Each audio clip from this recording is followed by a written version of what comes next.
Things I see in the color analysis world online that I don't recommend doing. The first one is comparing this color versus this color and think you're testing cool versus warm. This actually is a winter color and this is an autumn color. So what you're really testing is winter versus autumn. You're totally missing the summer and spring elements. Summer is a cool season and spring is a warm season. So to test cool versus warm, you actually need to make this color lighter and a bit smokier to incorporate the summer elements. This is the pink that rests between the summer and winter palettes. So you're actually isolating on undertone. And to test with that cool color, you would instead not use this color. You would find something in this color range,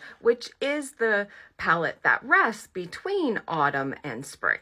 And then, of course, there's the silver versus gold test. This is a winter metallic. Here is the summer metallics. Then here is an autumn metallic, and here is the spring metallic. So that's how you sort of test cool versus warm with the metallics as well. It's not about grabbing any gold or any silver. You'd really have to hone in on these palettes. Because there is a lot of information, I believe, out there around soft autumn, and people are talking about soft autumn everywhere online.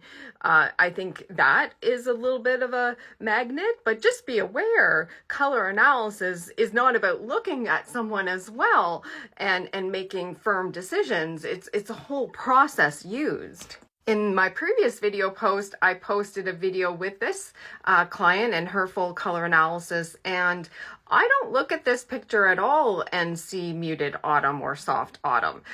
This is bright hair color. This is her natural hair color. When I think of the muted or soft autumn palette, I think of the words not bright. And so her natural coloring is out of harmony with this. And a few of you were commenting, why isn't she a soft autumn? Well, or muted autumn. And first off, it wasn't even on my radar as I work through her supporting pictures and information, because her natural coloring in terms of her skin characteristics and natural hair characteristics over time showed no evidence of summer. For somebody to be a muted or soft autumn in the system I use, you'd have to look at them and go, she's hard to tell if she's summer or autumn. And I don't see summer here at all. And of course, when the full process is done on her, she ended up being the palette between spring and autumn. And of course, here's a couple reminders around my advice will always be, do not look at yourself and go, I have dark hair, fair skin, darker eye color, and think that you're perhaps a higher contrast palette, because I meet all the time people who receive results that aren't a high contrast palette that have those elements to their natural coloring. Let the color analysis process dictate ultimately what your contrast level is. Your surface coloring will vary over time and what have you as well. And so the color comparisons and other steps of color analysis, let that guide you to what your color analysis palette is. Because if you describe to me in text, for instance, I have dark hair, dark eyes, and fair skin, to me, you've just described potential to be in most color analysis palettes. The other thing I would say, if you have blonde hair post-puberty and you think you're automatically, because you have blonde hair, you're automatically a light spring or summer. I see that situation a lot. Just be aware that there's possibility for you to be a true summer, true spring as well. Just because you have lighter hair color doesn't automatically jump you to be in the fully light seasons, for example. Most people who leave my color analysis service leave with a true palette result. And when I say that, I mean true winter, or true autumn, true spring, or true summer. I find sometimes people start at the last step of color analysis and look at their surface coloring and let that dictate their palette, when really color analysis, at the beginning of a color analysis, all palette palettes are an option. And to me, color analysis is a process of elimination, going through the steps. And when you get at the last step, you would have arrived at one result. And when I say most people are true palettes, I mean it's over 50%. I'm not going to get into the stats or anything like that, but most people do leave with a true palette result. I hope this video somehow helps you.